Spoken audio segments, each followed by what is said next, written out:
Welcome back to Ripe Reviews. Today we're talking about The Monkey from 2025, directed by Osgood Perkins.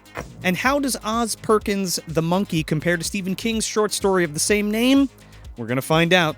I'm Joel Escola. And I'm Sean D. O'Rourke.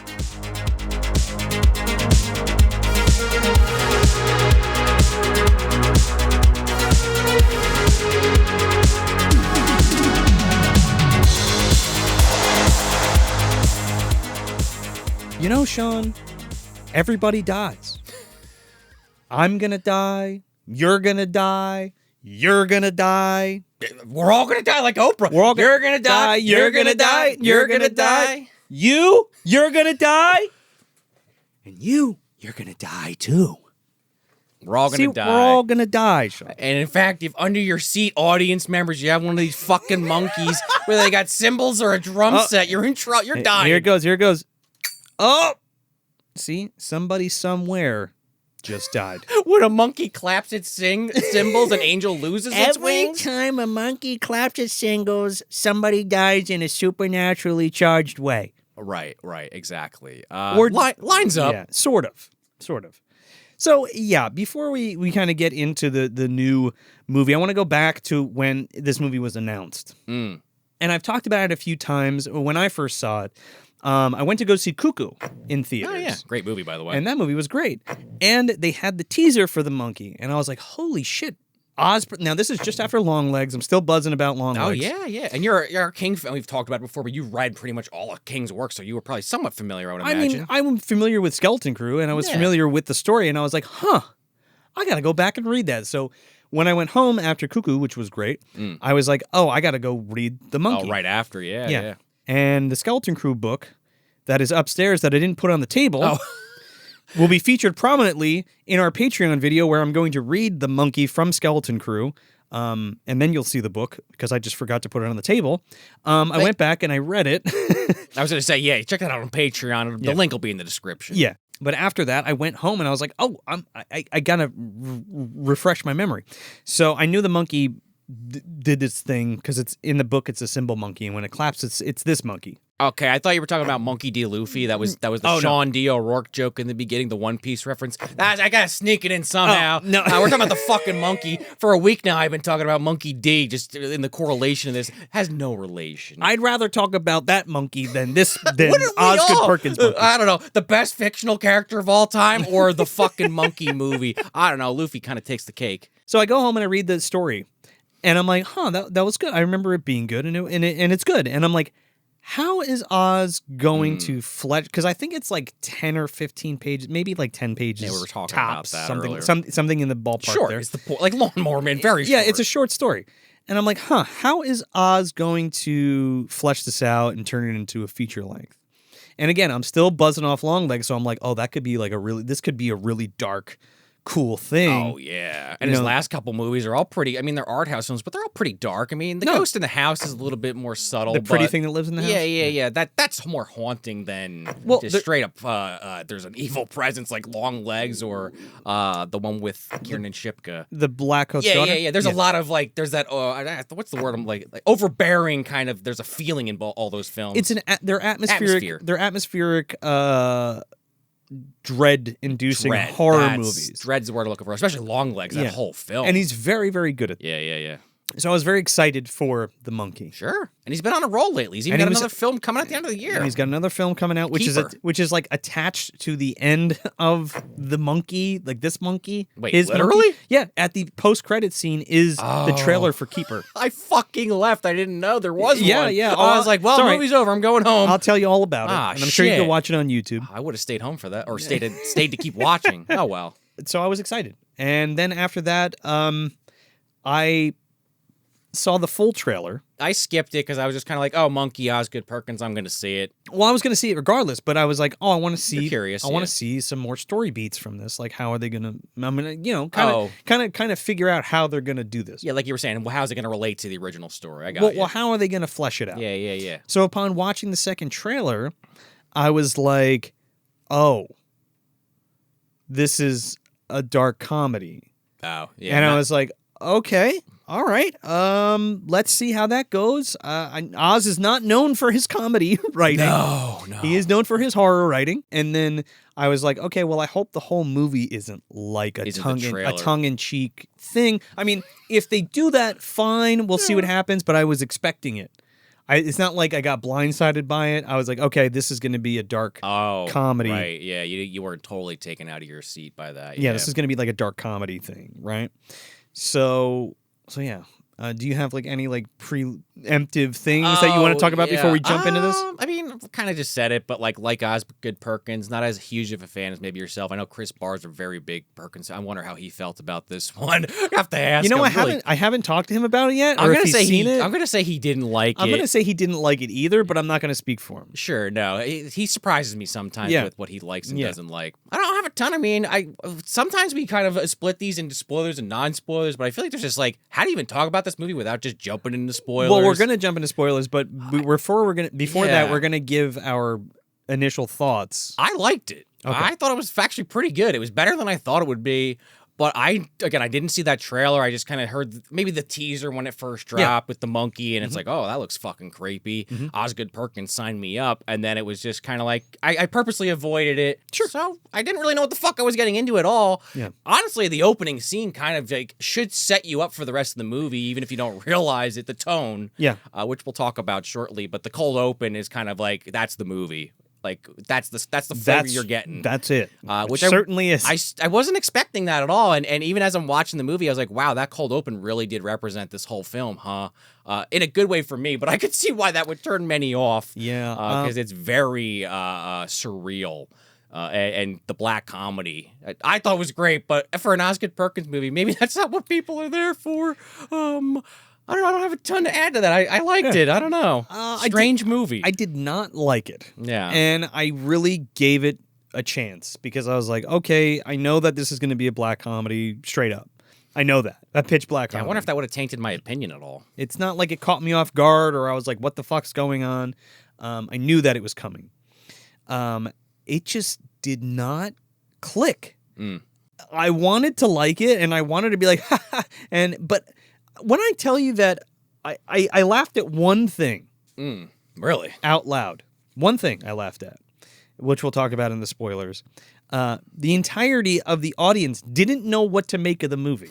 Well, yeah. They didn't know whether to laugh or what. And like, I think that's a problem because like... I was laughing. Maybe I'm an asshole, but there was some stuff maybe I wasn't supposed to be, but there's some zany shit happening. Exactly. Where it's like quirky. It's like quirky for the sake of being quirky. Sometimes. And it's like goofy and crazy to be goofy and crazy. And I'm like... Also sometimes. Okay.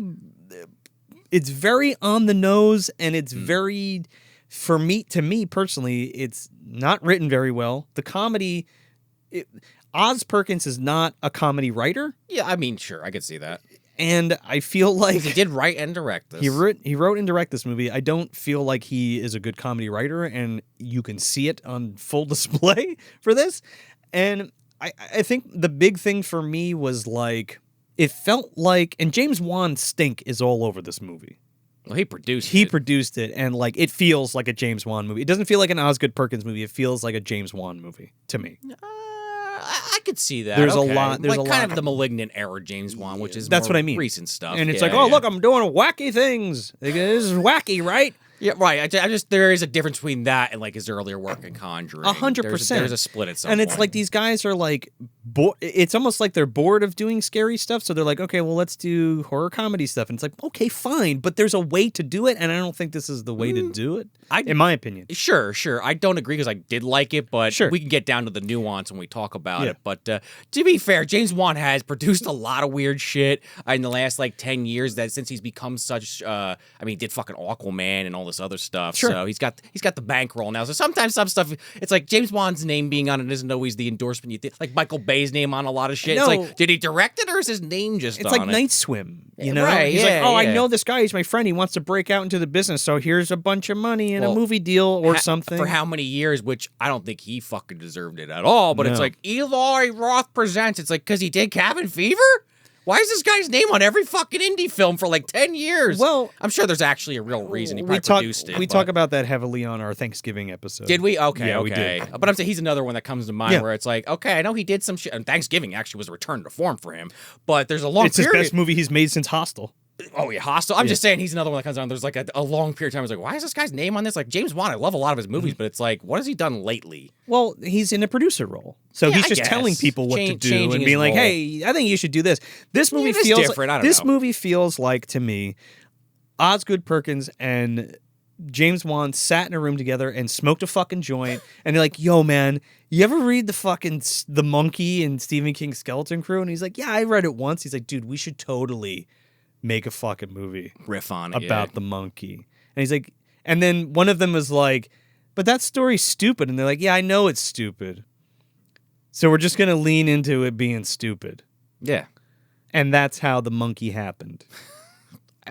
That's what I feel like. I can't even really argue with that because that basically sounds like what happened. That's the movie that I watched.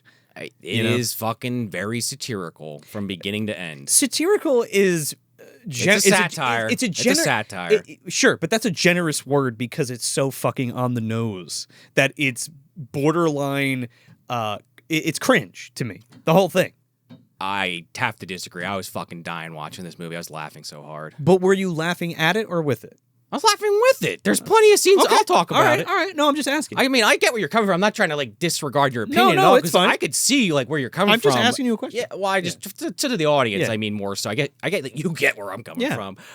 But it's like, yeah, I don't even know what you would think going into this. It's hard to even prepare yourself for this movie because it's just. I mean, I'm seeing some of our peers loved it, hated it, somewhere in the middle. They don't really know how they feel. So this is definitely probably his most diverse. I'm seeing the most diverse reactions to this film compared to his other movies. I mean, some of those early films, it's boring because it's like art house. That's like a generic response. But generally speaking, people like those movies that are into them. They're not necessarily art house. They're atmospheric, dread-inducing horror movies. That's fair. You know okay. I mean, and The Monkey is like not necessarily bad, but it's not even close to what I think it could have or should have been. That I can understand. People are saying that this is the best Stephen King adaptation in the past 10 years, and I'm like, or adaptation in the past 10 years, and I'm like, are you on fucking crack? Well, let's think about what we got in the last 10 years. I mean, Gerald's Game. Oh, well, you got me beat there. Done by the great. Why is his name escaping me? He just did House of Usher and Mike Flanagan. Mike Flanagan. We talked about it on that Salem's Lot remake review.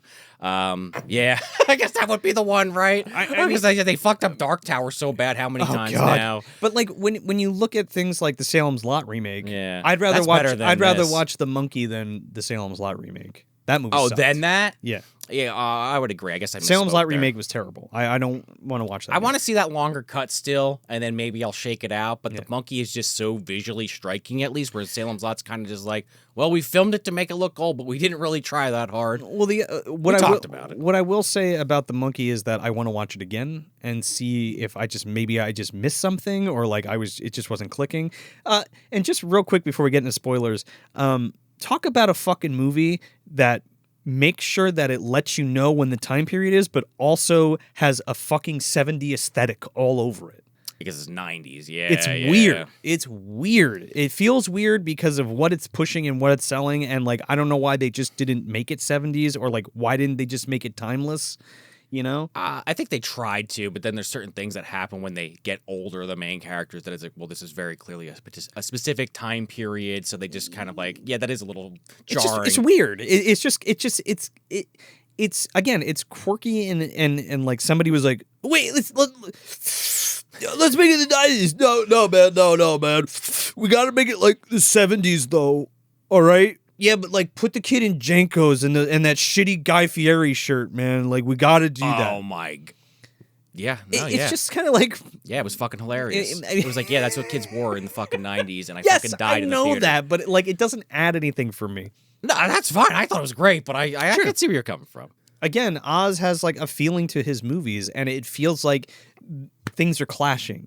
Like James Wan was like, no, man, you gotta make this the 90s, bro. It'll be funny, bro. Remember when we used to wear Jankos and stupid clothes? Like, yeah, we were there. We get it, James. Yeah. You know, unless that was an Oz decision, but I don't think so.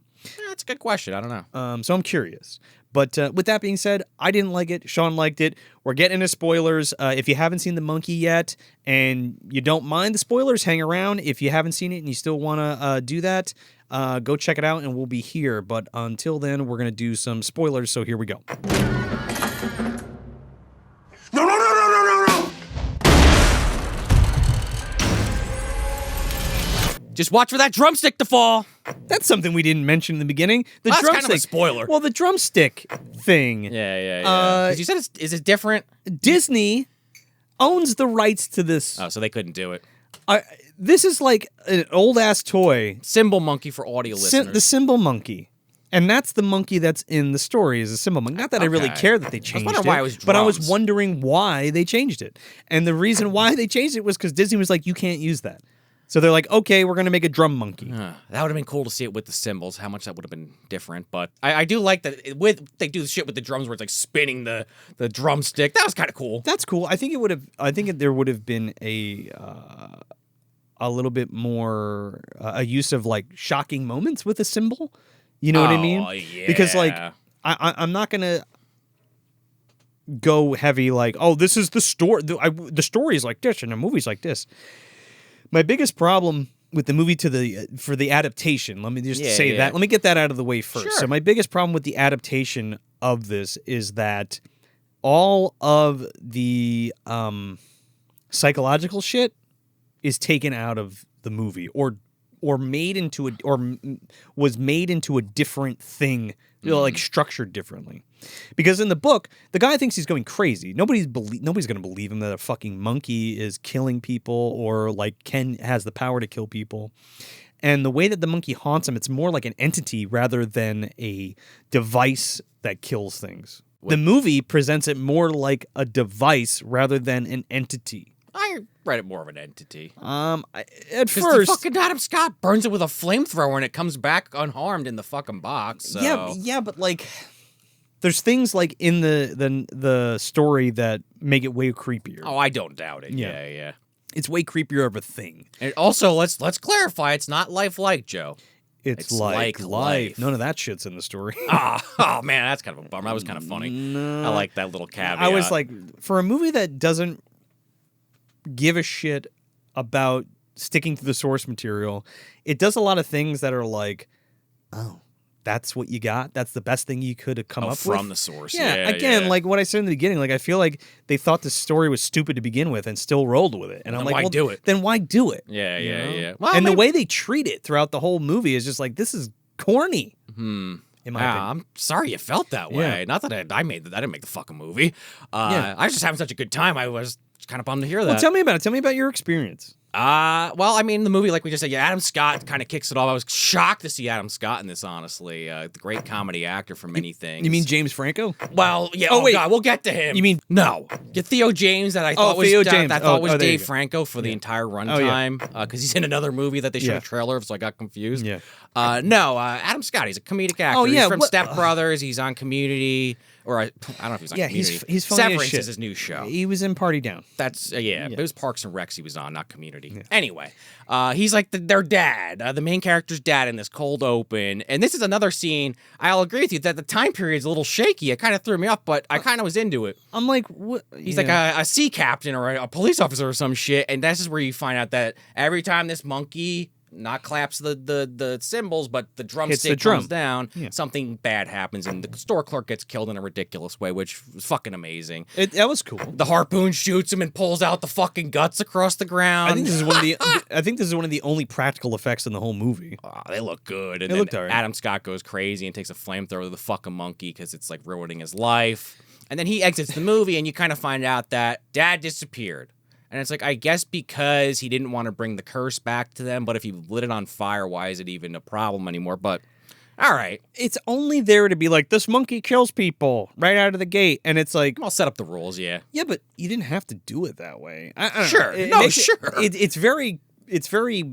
Like lead up to the that, tongue maybe? is so in the cheek that it's popping out for me. I don't know. I just thought it was just not done well. You weren't feeling the cold open. No. And then I was like, this is the whole fucking feeling of the whole movie. I was like, fuck me, man. I was strapped in. But then we meet the two little kids, which this kid's actually been on the show before, the main character. Oh, really? Christian Convery. This is the fucking kid from Cocaine Bear that I thought was the little kid from Talladega Nights, but he obviously was way older at that point. It's the same kid. He could play. He's got glasses on He now. could play young Paul Dano in a movie. He could, yeah. He would be really good as that. Yeah, Yeah. he was If you needed a flashback for like the Riddler and Batman or something, he's not dealing with Cocaine Bear, hiding from Cocaine Bear. This time he's got to hide from his fucking brother, his twin brother, with the Guy Fieri t-shirt. Oh my God, when I saw and that his Jinkos. That was so fucking funny, and I love the whole story of like how the brothers don't get along, like typical twin shit. He's like, oh, he ate the placenta, so he got bigger, so he like held that against me. I'm like, wow, typical big brother shit. He's a dumb shit, you little dumb shit. Dumb you little, shit. Yeah. Mm-hmm. But they find the monkey that dad supposedly flamethrowered, but they find it in that nice box. But who could? The audience only knows. Right. Well, Do you know what I mean? I agree with that. That is a little confusing. Again, he flamethrowered it. Yeah. So that's where I'm saying it's an entity. But yeah, it's not super clear. I know it's an entity, but by the end of the movie, the book's probably way more interesting in that respect. It's creepy, and by the end of this movie, it's less of an entity and more of a tool. By the end, sure, it kind of goes in that other direction. Even by midway.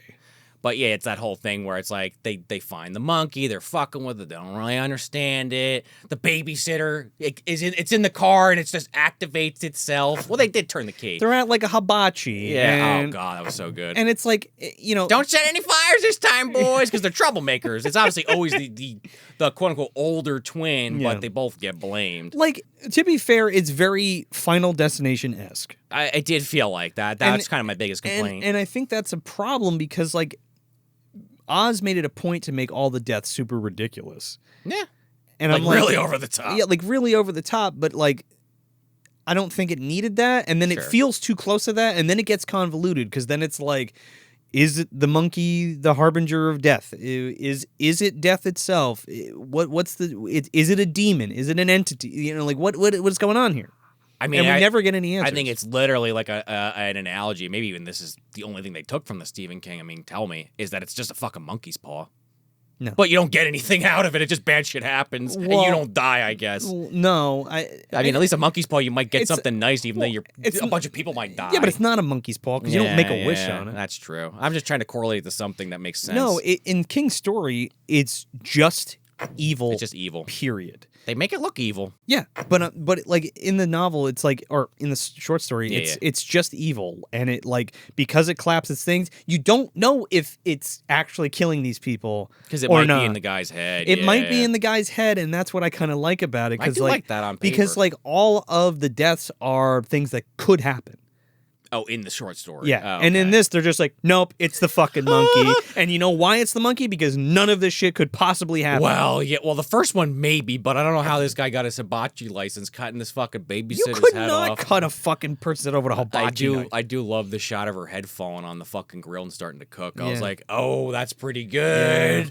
And then like the fucking mom gets killed, of course, because they don't understand how it works. And that's kind of the crutch to the brother's argument the whole movie. We don't find out till the end, but he's like, I always knew you killed mom because you wouldn't admit that the person that turns the key doesn't die. Because like they understand that at a young age, but like the other brother who's the shithead is actually the one more hurt by it. You realize, and goes fucking crazy. But like, oh my God, but like grows a mullet. He turned fuck man. He doesn't have. I was gonna say James Franco. Hey, they look like his brother. It looks like fucking a Franco brother. They look like. I mean, it's Theo James. He's a British actor, so no relation. And he's British. That's hilarious. Yeah.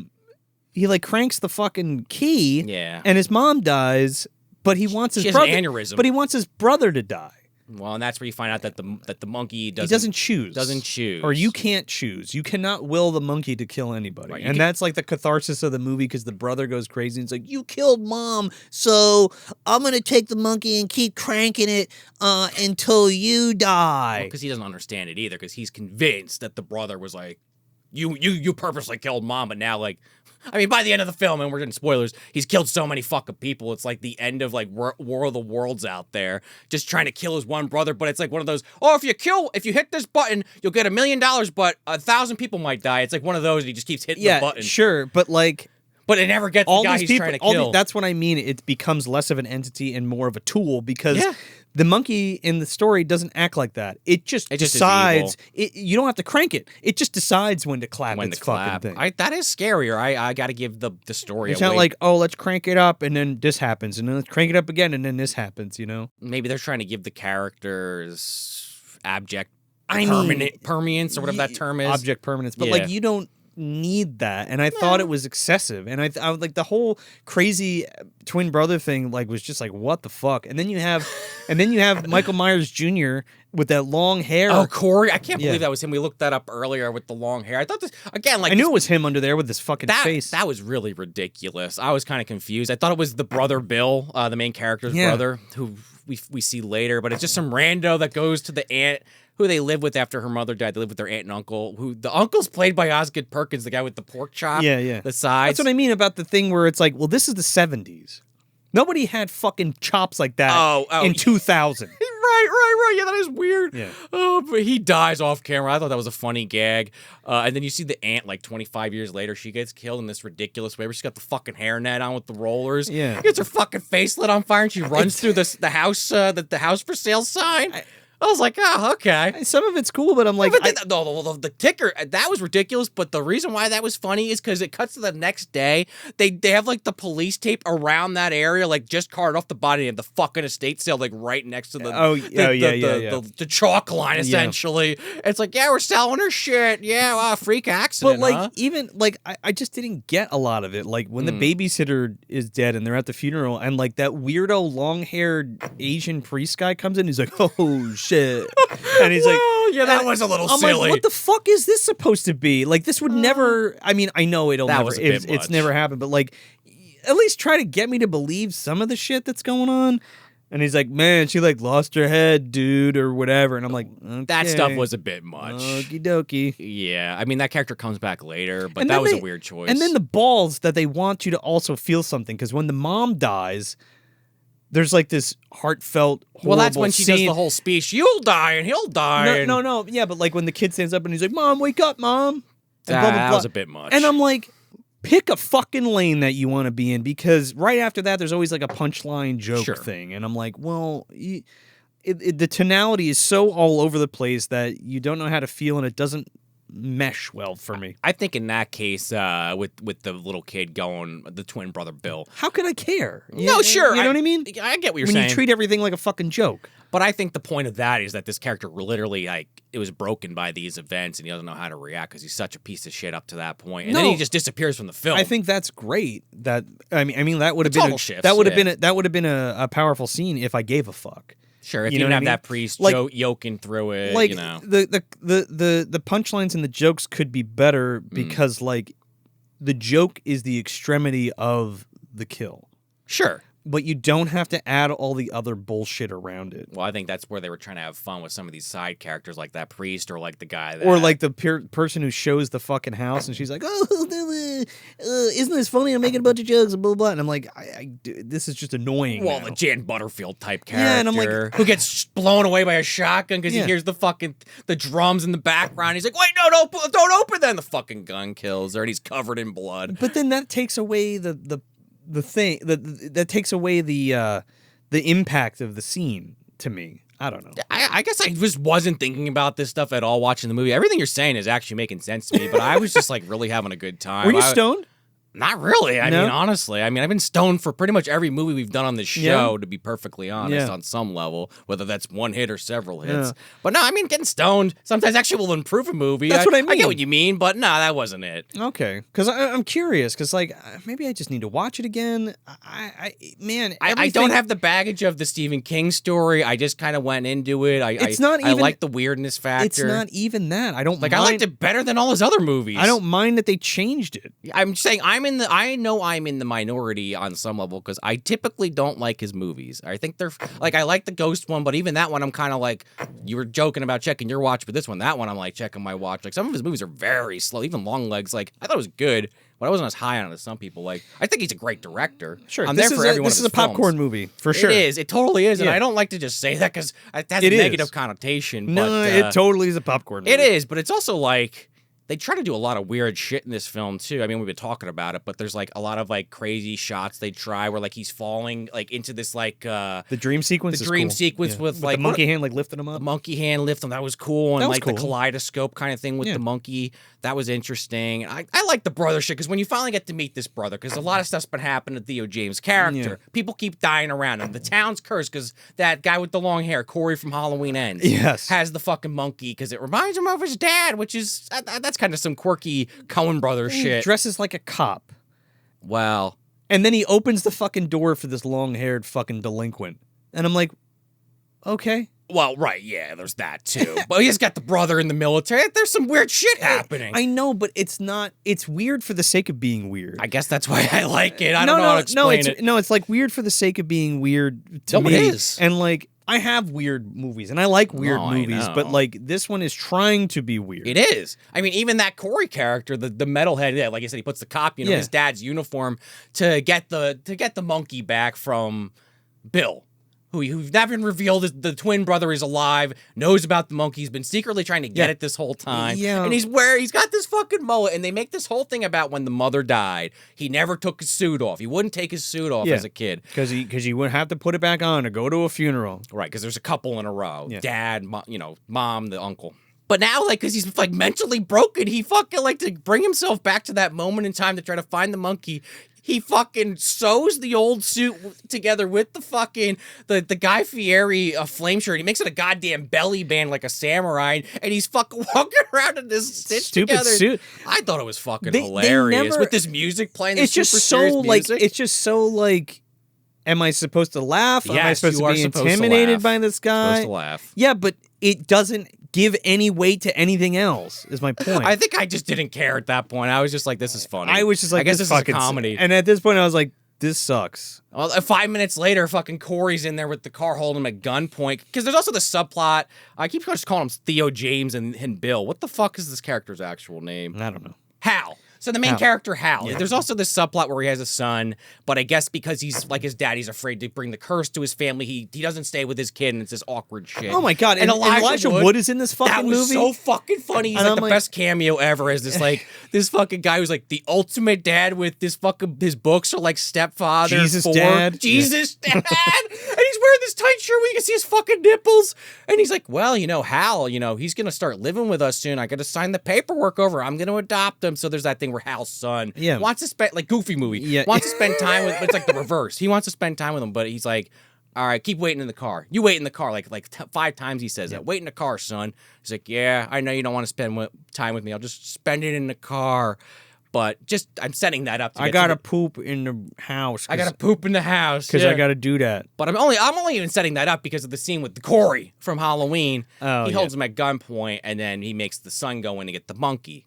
But the son doesn't really understand what's happening. He has no fucking clue. He's like, "What's the monkey? What the fuck is this?" And he's like, "You don't understand." And it's like, it's stupid. And now I'm gonna have to say it out loud because we all think this movie's stupid and this idea is stupid. But you know what?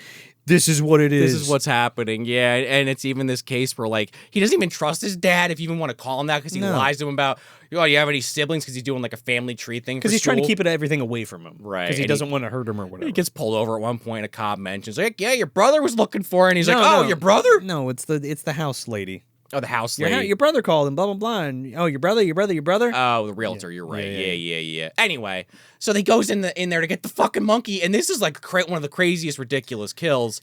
And they fuck with you on this one. They want you to fucking think he's going to die a couple times. This is the one that I laughed out loud at. All right, well, that's a funny one, right? He's got the gun scratching his head. I fucking laughed out loud because like the hat's itchy. The kid turns the thing. The monkey hits the drum. There's this gigantic hornet's nest that off the car. And Theo James is like, "Can I back the car?" He's like, "No." And he's like, "No." And when he shoots the gun in the car, it makes a hole in the windshield. And you're waiting for it. And I'm like, okay. I mean, you think they're both gonna die, and right? I fucking, dude, I literally laughed so hard I thought I was gonna fall out of my fucking chair because these fucking wasps come. They crawl out of the bullet hole. They fucking shoot out of this nest in like a stream. That's like Tex Avery, right? Yeah, peanut butter through this hole and into this kid's mouth. It fills his face. And it fills his whole body, and then they, like, eat their way out, and I'm like, oh, my Theo God. James is just sitting he's in the front, this guy's in the back, and he's just looking at it like, takes the seatbelt off very slowly, gets out of the car, goes in the building. And I'm like, this guy's face is falling apart. It's similar to what Michael did to him in that film, actually. Yeah, I was just like, okay. And that's like sure. the last 15, so you've already lost any hope, I imagine, at that point. Oh, no, I was like, I'm done with this movie. I was like, okay, let's get to it. Why does he do the thing? Right. Yeah, so he goes in, and Bill has this, like, fucking Pee Wee Herman or, like, John Kramer shit set up with, like, wires and everything with katanas And it's hanging. like, hey, remember I wrote Saw? Remember that movie? Oh, God. Yes, James, we remember. James Wan, yeah, I forgot you said that. The James Wan connection, right. Yeah. With his fucking Rube Goldberg machines that, like, will kill you if you come in. There's, like, an axe that almost kills the kid, and there's, like, these samurai swords. Katanas, yeah. I do like the kind of caveat with that trap that where if you put your foot down on the string, it's going to drop all the shit, but if you just put a little pressure on it, it actually activates a different trap. A different one. That's kind of smart, actually. Yeah, depending. Well, maybe not in this scenario, but if it was like a sausage, it's like, oh, that was pretty smart. The Evil son of a bitch, but smart. So this thing wants its, he wants his brother to die, so he's trying to make the monkey, like, hit the That's drum. what you were saying earlier. And then this is a very James Wan thing, because all of a sudden the monkey's like, oh, it goes hardcore. hitting it like he's doing a fucking power fill. Well, he's creating the apocalypse, Joe, because we're going to look outside to see the carnage any second now. And, like, then all you hear this shit, and there's, like, a plane falls, and, like... Plus, there's a boat in a fucking building. There's explosions. They've set up a joke earlier in the movie. I don't know if you caught this, but they were like, look, skydiving, and they do weddings. And when the fucking plane crashes through the fucking ceiling... You see the bride. Yeah. And it's like, okay, that was funny. But, like... If it was in a different movie, sure. I don't know. And then it comes down to they finally are gonna reconcile. They're finally like gonna be a family again, but the monkey's the fucking drumstick's still up, Joe. It hasn't dropped it yet. It hasn't dropped it yet. The last drop. He's like, you killed Mom, and I know you wanted to kill me, and I hate you for it. And he's like, we can be brothers again if you want.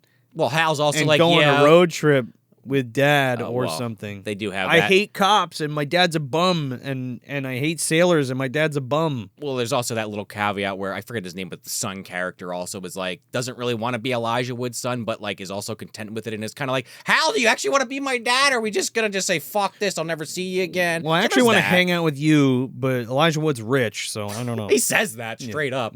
So then it's like kind of that like false happy moment because the monkey fucking brings that drumstick down and the trap activates and shoots a fucking cannonball through the quote unquote evil brother's head, this fucking mullet head. And it just evaporates. No, it's actually a foreshadowing because like Hal has that vision in the beginning of him like dropping his mom's bowling ball on his brother's face. Oh, it's a bowling ball, not a cannon, and it says Lois on the bowling ball. It's the bowling. Oh, It's their mom's bowling ball. I was dying. So, there's some hyperbole of what they're talking about. It's a little bit more poetic, like Joe was saying. But no, it's not hyperbole. That's not what that is. It's wrong word, but poetic, I guess. Yes, it rhymes for sure. And like, then it's like, well, does Hal control the monkey? Well, the last one that used it was Hal's son, so... Oh, yeah, I guess so. as long as nobody cranks this thing, because now the new plan is, instead of, like Jumanji, or the beginning of the movie with the flamethrower, we're just gonna fucking hold on to it, like the Warrens behind a lock and key. Yeah, put it next to fucking Annabelle. I think there is a monkey in their fucking... Oh, there probably in is. their museum. The symbol one, yeah. I don't know. I mean, what else can you really do? Because like you said, by the end of the movie, it's not like this... I mean, there are scenes in the movie where it is just doing it. So that's where it kind of doesn't make sense. But at the end, it's like, well, actually, someone was always turning the key to activate it, even if it was delayed. Were they? You know? I don't think the movie wants you to think that deeply on it. I think they just changed their mind halfway through. It doesn't make any sense, and that pisses me off. That is a little confusing. Fine, you want to do a horror comedy, fine, but at least make it make fucking sense. Now you're just throwing shit at the wall and see what sticks, and it's wacky for the sake of being wacky rather than actually smart and funny.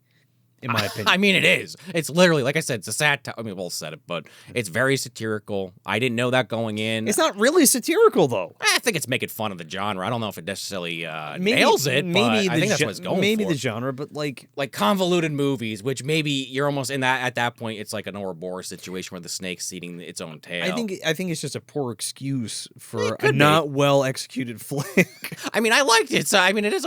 Every movie's fucking subjective. Oh, yeah, of course it's subjective. I'm just saying. It's it's just also one of those ones where it's like, it's not a case of if you didn't like it or I didn't like it, the other person isn't confused. Like, I get what you're saying. And I get what you're saying. Yeah, that happens sometimes. It just doesn't click. I understand why you like it, and you understand why I don't like it. It's just like, I don't know, man. I just can't get past it. And again, I'll give it another shot, but like... It's hard, you know. We've talked about this occasionally. I mean, I'm always down for watching a movie twice because that second experience sometimes will elevate or make it worse. But it either makes or breaks it. It's like I'm either gonna not like it again, or I'm gonna find that I actually do like it. Yeah. But there's also something to be said about watching a movie once and just walking away with an opinion and not ever thinking about it again, good or bad. Also true. I try to ride that line sometimes. Yeah, movies are worth rewatching. Don't get me wrong.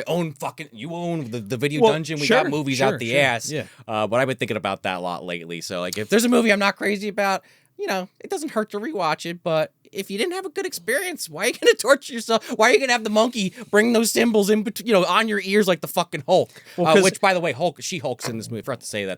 Yeah, She-Hulk is the mom. Because she's going to be in his new movie.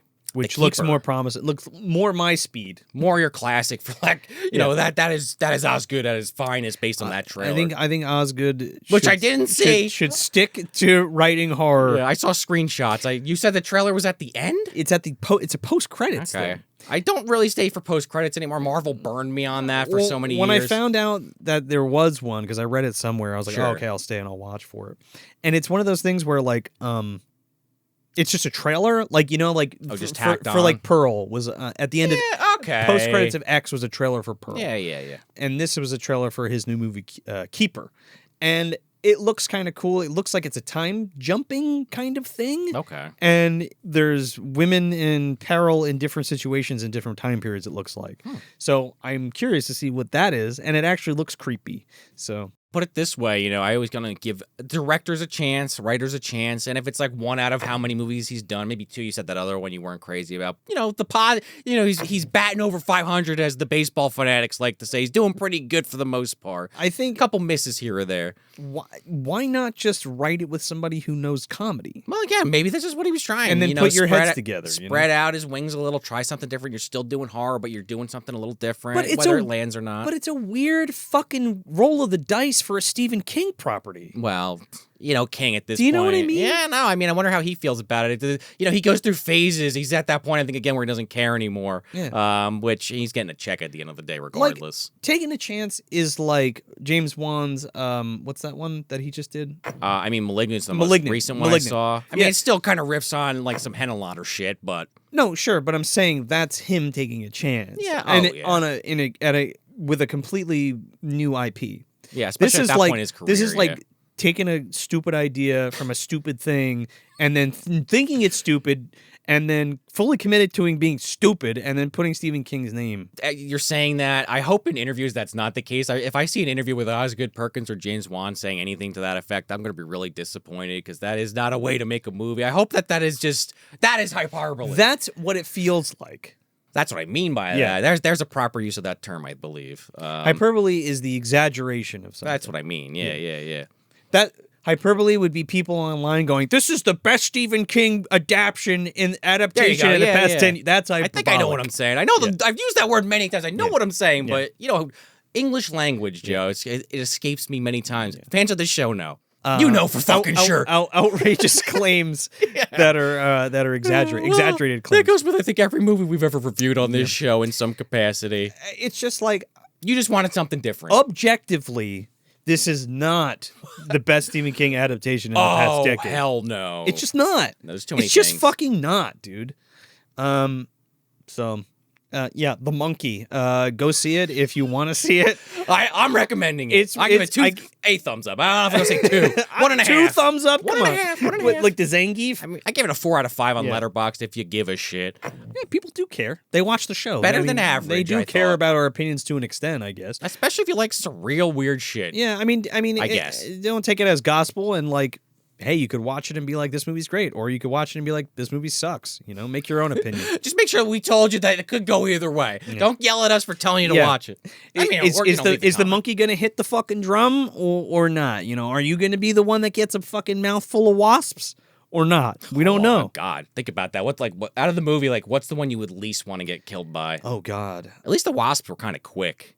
That shit with the ant was pretty brutal. The wasp were not quick. The ant shit was brutal. The hair on fire, the curling irons. The shotgun makes that woman explode, and the woman that jumps into the fucking pool explodes. Oh, that was probably the best one. Yeah.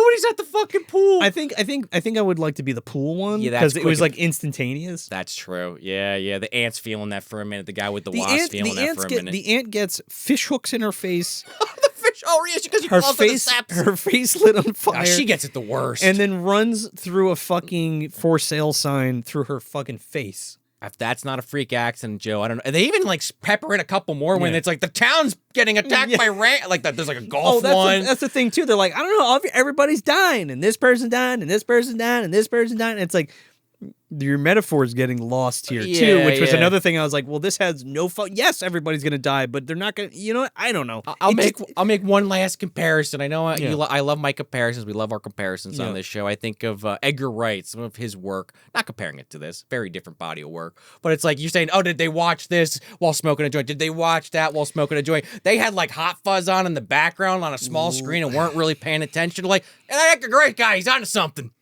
He knows how to write some good shit. I wish Edgar Wright did this movie because I think he's working on Running Man. Well, that's going to be curious too. So that's a perfect example. Because he does weird shit like Last Night in Soho. I rewatched that again. Great movie. Yeah, but he does a lot of really interesting camera tricks. But that's a perfect example is Hot Fuzz. This is not also Hot one of the Fuzz. best action movies ever. No, I know, but my point is it's not Hot Fuzz. That is a dark comedy action. That's what I mean by that, with some surreal elements. Yeah. Yeah, but I'm saying like this is like a horror comedy. They should have led more with the comedy. But it's comedy first. They should have led with that. And I like the movie, but I agree with you that they probably should have led with comedy instead of horror. It doesn't jive for me. Yeah. Just on that particular note. So that's the monkey from 2025. Not to be confused with the goat, Monkey D. Luffy. Not to be confused with Monkey D. Luffy. If you read the Stephen King story or you want to hear me read the Stephen King story, The Monkey from the Skeleton Crew collection.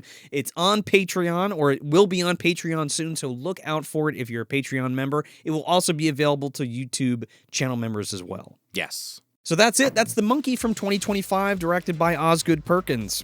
I'm Joe Lascola. And I'm Sean O'Rourke. We'll catch you on the next Ripe Reviews.